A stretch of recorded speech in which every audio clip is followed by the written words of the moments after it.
Greetings to everyone. Welcome back. Now we are going for, as we have studied in our last class about the introduction to polymers. Now we are going for properties of polymers. What properties does these polymers have? Basically, these polymers have the properties of crystallinity. Then we have glass transition temperature, and then viscoelasticity, and then melting point, boiling point. So all these are the properties of polymers. So first coming to crystallinity. So crystalline solid. So crystallinity is for solids, right? So solids can be classified into crystalline or amorphous. So crystalline solid who are materials whose constituents are arranged in highly ordered microscopic structure, forming a crystal lattice that extends to all directions. Okay? Then these are the basic differences between the crystalline solids and amorphous solids, which you can go through. Okay? So these are symmetrical and these are unsymmetrical. Right. Now coming to the property, that is crystallinity, is indication of amount of crystalline region in the polymer with respect to amorphous content. Okay? So that is degree of crystallinity. It is defined as the fractional amount of polymer that is crystalline, and it is either expressed in terms of mass fraction or volume fraction. So for semi-crystalline polymers, the degree of crystallinity is one of its most important physical parameters since it reflects the sample's morphology and determine various mechanical properties such as Young's modulus, yield stress, as well as the impact strength. Okay. Then we have digital scanning calorimetry used to determine the amount of crystalline material. Okay. Then polymer crystallization, that is crystallization is done by stretching or it is done from solution. So crystallization occurs upon extrusion used in making fibers and pellets. So what do they do is for making fibers, they just extrude it. Okay? So in that extrusion process, this crystallization takes place. So the polymer is forced through a nozzle that creates tensile strength, which partially aligns its molecules. Such alignment can be considered as crystallization, and it affects the material properties. Okay. Then you can see here some polymers which do not crystallize from the melt can be partially aligned by stretching. Then from solution. So polymers can also be crystallized from a solution upon evaporation of the solvent. So this process depends on the degree of dilution.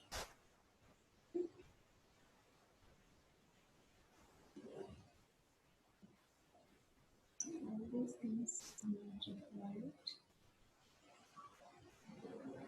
Then we have,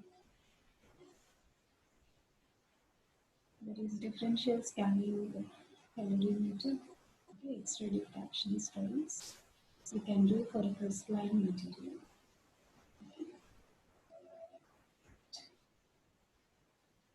So all this is about crystallinity. Then we'll go for another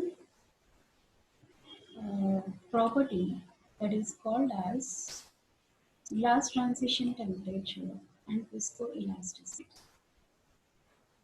Okay. So crystallinity we have seen here how crystalline are, how amorphous are, and how semi-crystalline are. Glass transition temperature is a temperature at which the polymer experiences the transition from glassy state to the rubbery state. Okay. Glassy state is hard and brittle state of material which is consists of short range vibrational and rotational motion of the atoms, while rubbery state is soft flexible state of material which is long range rotational motion of polymer chain segments. So you can see in the figures about the glassy state and the rubbery state. So some polymers are used above their glass transition temperatures and some are used below. So hard plastics like polystyrene and polymethyl methacrylate are used below their glass transition temperature, that is in their glassy state. Okay. Then elastomers like polyisoprene and polyisobutylene are used above their PGs, that is in the rubbery state where they are soft and flexible. So you can see here the diagram which represents in between temperature and specific volume. You can see the crystalline, semi-crystalline, and then glass to liquid. So the temperature in between the liquid and the glass is taken as glass transition temperature. And if it is only liquid, that is melting point temperature. So the curve for the totally amorphous material, for the crystalline material, there is a discontinuous change in specific volume at melting point temperature. So that is the main thing to remember. Now factors affecting glass transition temperature are chain flexibility and rigidity, steric effects, effects of intermolecular forces, copolymerization, then cross-linking, and then plasticity. Coming to the chain flexibility and rigidity, so as Tt depends on the ability of a chain to undergo internal rotations, we expect chain flexibility to be associated with glass transitions. Okay. So examples are given where we use glass transitions below and above. Okay. Now, present steric effects. So the presence of bulky grooves hinders the rotation of the backbone atoms during steering hindrance and therefore results in an increase in glass transition temperature. So if more substituent groups are present, bulkier groups are present, then glass transition temperature will be more. Then effect of intermolecular forces. So the presence of polar side groups leads to strong intermolecular attractive forces. So between the chains, which hinders molecular motion, thus causing an increase in glass transition temperature. Okay. So even if there are polar groups present, that increases the glass transition temperature.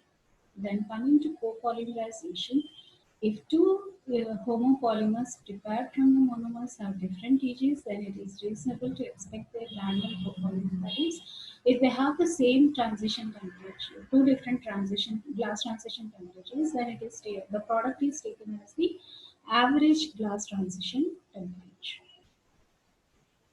Then cross-linking and crystallinity. So these will cause an increase in the glass transition temperature. So it is very easy to explain why cross-linking increases TJ, since the presence of covalent bonding increases between the chains, reduces molecular freedom and thus the free bond. Then crystalline regions also the same. Then plasticizer is added to a plastic material to increase its plasticity and flexibility. Okay? So it can be lowered to make a polymer more applicable. So if plasticizer is added, glass transition temperature is low. Then viscoelasticity. So this is the next property which we have in polymers. That is, viscoelasticity is a property of materials that exhibit both viscous and elastic characteristics when undergoing deformation. Okay? So viscosity is the result of diffusion of atoms or molecules inside an amorphous material. And elasticity is usually result of bond stretching along crystallographic planes in an ordered solid. So viscoelastic materials have elements of both of these properties, and their relationship between stress and strain depends on time. So any material that consists of long flexible fiber-like particles in nature become viscoelastic. And examples for that are spaghetti shag and a pile of worms moving through each other and polymers. Polymers are always viscoelastic because they consist of long molecules which can be entangled with their neighbors. So this is the main characteristic property of polymers, that is viscoelasticity. That is viscous nature and elastic nature of the polymers. Okay. So this is about the properties of polymers. So we have studied about crystallinity, then we had glass transition temperature, and then viscoelasticity. So all these three are main properties of